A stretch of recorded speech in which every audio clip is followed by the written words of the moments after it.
High heels are worn by tens of millions of women every day, but the style started with men. Same deal for the color pink.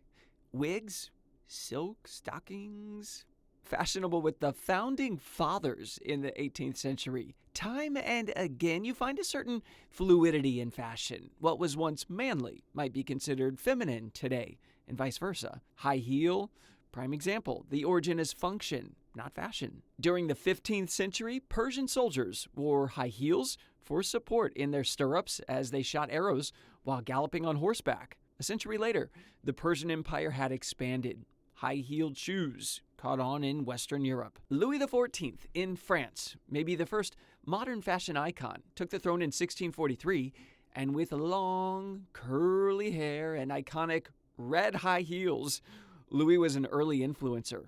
Today, the coveted red bottom heels are a nod to his bright red heels, which could only be worn by his favored nobles. And by the way, it was illegal to own heels taller than his highest pair, 5 inches.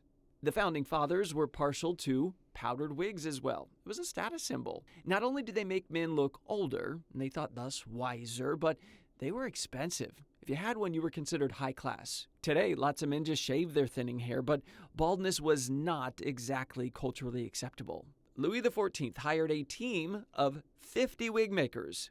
King Charles of England did the same. The diadem just can't possibly sit on a shiny royal dome. And what about the color pink?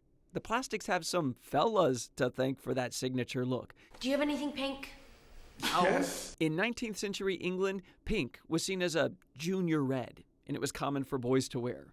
Even in the 20th century, pink was seen as a stronger color and more suited for boys. Blue is actually seen as daintier, more feminine. No one seems to know what caused the flip, but by the 1940s, clothing catalogs were pushing pink for girls, blue for boys. And men's fashion continues evolving to this day. Skinny pants, crop tops, floral prints, not long ago for women only. And now once again for the gents. Plus things like plastic surgery way up in the male population.